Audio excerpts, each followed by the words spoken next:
A South African wine merchant who spoke out against attacks on white farmers was found dead after being shot on Sunday night while dining with family and friends.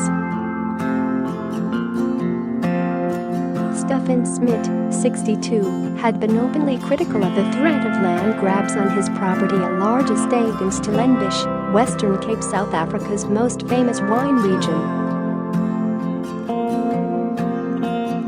It was a murder seemingly fueled by a land dispute created when a squat straddling Smith's Lewis and Hef estate was set up, expanding into a vast settlement.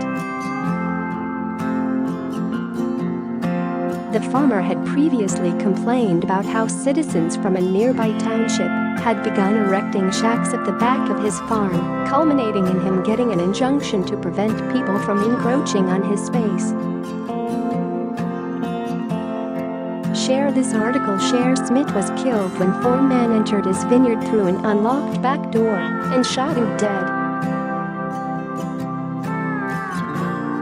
His wife and a family friend managed to survive the attack. Peter Hosbrook, a friend of Mr. Smit, told the New York Times they were busy eating dinner with friends when 4 masked men came into the house. They shot Smit dead. What we feared came true. The dispute over land has been ongoing and increasingly fractious, but police said it was too early to tell if Smith's death was connected to that or a random murder. The same dispute saw the murder of Annette Keneally, 51, a farmer activist from Limpopo province who was beaten to death with a hammer and iron rod in late May. South Africa's ruling party, the African National Congress, has denounced the violence against farmers, but farming groups still accuse the party of not doing enough to stop it. Ms. Keneally's and Mr. Smith's murders comes as the government, led by Cyril Ramaphosa, pushes ahead with plans to alter South Africa's constitution to allow land to be seized from farmers without having to compensate them. Both of those who were killed were vocal opponents of the new land measures being proposed, and last August, people from a nearby black township flooded Mr. Smith's land, building shacks on it to the point where he couldn't breathe. Zoland Lassie, the township leader who organized the occupation of Smith's land, said there are 2,000 shacks there now. "I'm not happy," he said by phone to the New York Times upon learning of the 62-year-old's death. "He's a human being.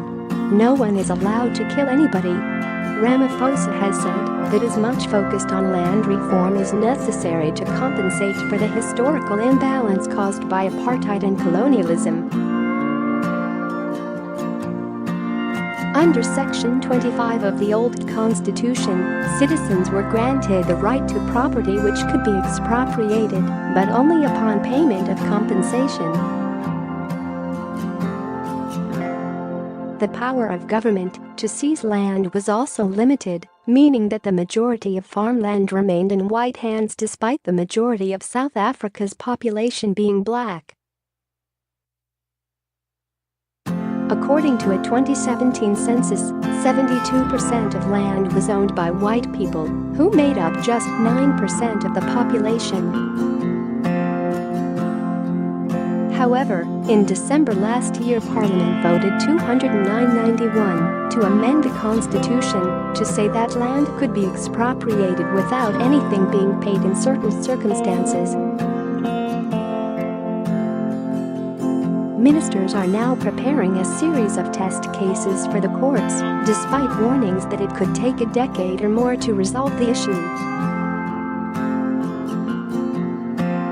The ENC has sought to reassure people inside and outside the country that its efforts to ensure the majority of black South Africans have better access to land, a long-standing party promise, will be legal and should not be cause for alarm.